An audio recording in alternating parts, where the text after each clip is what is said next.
தந்தை, மகன், தூய ஆவியின் பெயராலே ஆமேன். மூவொரு கடவுளுடைய அருளும் ஆசீரும் பாதுகாப்பும் வழி நடத்துதலும் உங்களோடு இருப்பதாக. இயேசுவின் அன்பு சொந்தங்களே, அருள் மிகுந்த ஆண்டவர் இந்த நாளிலும் கூட உங்களோடு இருப்பாராக, உங்களை வழிநடத்துவாராக, உங்களுக்கு முன்னும் பின்னும் உங்களை சூழ்ந்திருந்து பாதுகாப்பாராக, உங்கள் தேவை நிறைவேற்றுவதற்கான அருள் ஆசீர் உங்கள் மீது நிறைவாய் பொழிவாராக, எல்லா நிலைகளும் உங்களை தாங்கி காத்து கொள்ளுவாராக. இத்தகைய அருள் வரங்களை உங்களுக்கு கொடுக்க உங்களை இயேசுவின் பெயரால் வாழ்த்துகிறேன், உங்களுக்காக ஜெபிக்கின்றேன். அன்பு சொந்தங்களே, இன்று ஆகஸ்ட் மாதம் 29ஆம் தேதி தாய் திருச்சபையானது திருமுழுக்கு யோவானுடைய பாடுகளை நினைவு கூறுகின்றது. இயேசுவுக்காக வாழ்ந்து மரித்த, இயேசுவின் வழியை செம்மைப்படுத்திய, இயேசுவின் வருகைக்காக மக்களை ஆயத்தப்படுத்தியவர்தான் திருமுழுக்கு யோவான். இயேசுவை போலவே இவருக்கும் இவருடைய பிறப்பு முன்னறிவிக்கப்பட்டது, இவருடைய பெயர் முன்னறிவிக்கப்பட்டது. இவரும் அற்புதமான விதத்திலே அவர் தாய் தந்தைக்கு வயது முதிர்ந்த காலத்திலே பிறந்தவராக இருக்கின்றார். இது எப்படி நிகழும் என்று சொல்லி அவருடைய தந்தை கேட்கின்ற பொழுது, அவருடைய வல்லமையால் பிறக்கின்ற மனிதனாக திருமுழுக்கு யோவான் இந்த உலகிலே அவதரிக்கின்றார். புதிய ஏற்பாட்டிலே ஒரே இறைவாக்கினராக, பெரும் இறைவாக்கினராக வாழ்ந்தவர்தான் திருமுழுக்கு யோவான். ஏனெனில் மற்ற இறைவாக்கினர்கள் இயேசு வருவார் என்று சொல்லி முன்னறிவித்தார்கள். ஆனால் திருமுழுக்கு யோவான் தான் இவர்தான் இயேசு என்று சொல்லி, இவர்தான் செம்மறி என்று சொல்லி, உலகின் பாவங்களை போக்கினவர் என்று சொல்லி சுட்டி காட்டியவர் இவர் ஒருவரே. இவரை பற்றி தான் இயேசு சொல்லுகின்ற பொழுது, மனிதர்களாக பிறந்தவர்களிலே திருமுழுக்கு யோவானை விட பெரியவர் ஒருவரும் இல்லை என்று சொல்லி இவரை இயேசு உயர்த்துவதாக இருக்கின்றது. வர இருக்கின்ற எலியா என்று சொல்லி இவரை சுட்டி காட்டினார்.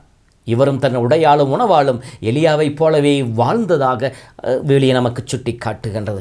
மக்களை தயார்படுத்துகின்றார். விரியன் பாம்பு குட்டிகளே, அடிமரத்தில் கோடாரி வைத்தாயிற்று, நற்கனி கொடாத மரங்கள் எல்லாம் வெட்டுண்டு தீயிலே போடப்படும் என்று சொல்லி சிறு வன்மையான வார்த்தைகளை சொல்லி மக்களை மனமாற்றத்திற்கு அழைத்தவர், புது வாழ்விற்கு அழைத்தவர், மெசியாவின் வருகைக்காக அவர்கள் உள்ளத்தை ஆயத்தப்படுத்தியவர் தான் திருமுழுக்கு யோவான். இந்த திருமுழுக்கு யோவானுடைய பாடுகளும் இறப்பும் தான் இன்றைய விழாவின் மைய கருத்தாக இருக்கின்றது. எப்படி திருமுழுக்கு யோவான் இறந்தார் என்பது நமக்கு தெரியும். ஏரோது ஆள் அனுப்பி அவரை தலை வெட்டச் செய்து அவருடைய இறப்பு சந்தித்தார் என்று சொல்லப்படுகின்றது. அதற்கு காரணம் ஏரோது செய்த தவறை திருமுழுக்கு யோவான் சுட்டி காட்டினார். அவன் அரசனாக இருந்தாலும் சரி, தவறுதான் என்று சொல்லி அவரை சுட்டி காட்டினார். நீ உன் சகோதரன் மனைவி வைத்திருப்பது முறையல்ல என்று சொல்லி அவரை சாடினார். இந்த சாடல் ஏரோதிற்கு ஒரு வேதனையை, ஒரு வெறுப்பை கொடுத்தாலும் ஒரு வகையிலே ஏரோது திருமுழுக்கு யோவான் வார்த்தைகளுக்கு செவிமடுத்ததாக இறைவார்த்தை நமக்கு சொல்லி காட்டுகின்றது. இந்த நாளிலே திருமுழுக்கு யோவானைப் போல உறுதியான மனநிலையோடு நாமும் ஆண்டவரோடு இணைந்து நம்மோடு இருக்கிற மனிதர்கள் தவறுகின்ற பொழுது அவரை நல்வழிப்படுத்துகின்ற மனிதர்களாக நாம் வாழ மன தைரியத்தையும் துணிவையும் கடவுள் நமக்கு தர வேண்டும் என்று சொல்லி ஜெபிப்போம். அதோடு கூட ஏரோதிடம் காணப்பட்ட குணாதிசயங்களிலிருந்து நாம் விலகி நிற்க அருள் வேண்டுவோம். ஏரோதை பார்க்கின்ற பொழுது அவன் பிறரை திருப்திப்படுத்துபவனாகவே இருந்தான். திருமுழுக்கு யோவானை திருப்திப்படுத்துவதற்காக திருமுழுக்கு யோவானுக்கு செவி கொடுப்பதை போல நடித்தான். தன்னோடு இருக்கின்ற தன் மனைவியை திருப்திப்படுத்துவதற்காக திருமுழுக்கு யோவானை பிடித்து சிறையிலே அடைத்தான். தன்னுடைய பிறந்த நாளிலே தன்னை தேடி வந்திருக்கின்ற விருந்தினரை திருப்திப்படுத்துவதற்காக தன் மகளையே அங்கே ஆட வைத்து அவர்களை மகிழ்விக்கின்றான், விருந்து படைக்கின்றான். தன் மகளை திருப்திப்படுத்துவதற்காக நீ எதை கேட்டாலும் கொடுப்பேன் என்று சொல்லி தன் தகுதிக்கு மீறிய வாக்குறுதியை அங்கே கொடுக்கின்றான்.